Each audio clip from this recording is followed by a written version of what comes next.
ढेंकानाल जिला कपिलास प्राणी उद्यान प्रांगण में आज 13तम विश्व हाथी दिवस पालित होइछि। एही अवसर में प्राणी उद्यान परिसर में थिबा हाथी उद्धार केन्द्र में 4टी हाथी थिबा बेले गोटिए बड़ हाथी जार नाम राकेश से एपर्यंत संपूर्ण नियंत्रण को न आसीथिबारु अन्य 3टी हाथी यथा पद्मा, श्यामा, शिवांकु चंदन सिंदूर रे चिता लगाई सेमानंग उपरे चिता पकाई पूजार्चना करी प्राणी उद्यान परिसर में बुला जाइथिला। हाथी मानकु कदली सेउ नड़िया आदि खाइबाकु दिया जाइथिला। प्राणी उद्यान परिसर में आसीथिबा पर्यटक मानंग पई एहा आकर्षणीय होइथिला। हाथी माने मध्य पर्यटक मानकु उत्साहित करिवार देखा जाइथिला।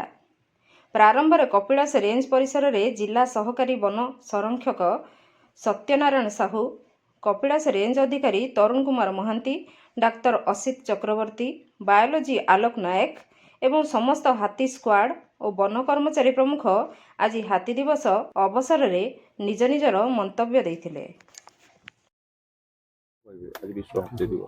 आज आमर विश्व हस्ती दिवस समग्र विश्व में अगस्ट 12 तारिख को आमर हस्ती दिवस पालन कर ढेंकानाल डिविजन में प्रत्येक वर्ष पालन करा जाए। आज आमर कपिलास जो पालन कर डिविजन सारा प्रत्येक रेंज रे मध्य ये जो हाथी आ मनीष मध्य केमिति सुसंपर्क रहिबो, हाथी कॉन्फ्लिक्ट तार केमिति दूर हबो से विषय सचेतन करा होछि। विभिन्न पद्मा, शिवा, श्यामा से जो अछंती तांकु माने आज दिनटा हला तांकर गोटे जेमिति बर्थडे जेमिति सेम तांकु सजा हिची।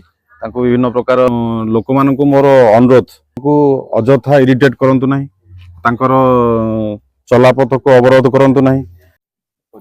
श्री तरुण कुमार महांती, रेंज अफसर कपिलास रेंज। हस्ती मन एक जन्मदिन आम मैंने आम पाखे 3टी छोट हाथी अच्छा आम सुसज्जित सजाई माने जू कपिलास प्राणी उद्यान आणिक रखीचु लोक मैंने देखापी फलमूल सब खावा दिया। डॉक्टर असित चक्रवर्ती वेटेरिनरी डॉक्टर कपिलास जू Dhenkanal forest division world elephant day आम सेलिब्रेट करूँ।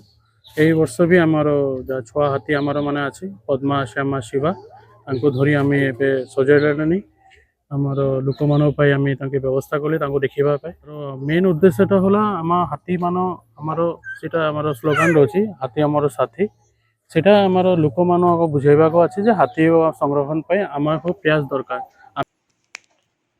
Dhenkanal Soumyaranjan Mahanti report, Nagaraj news.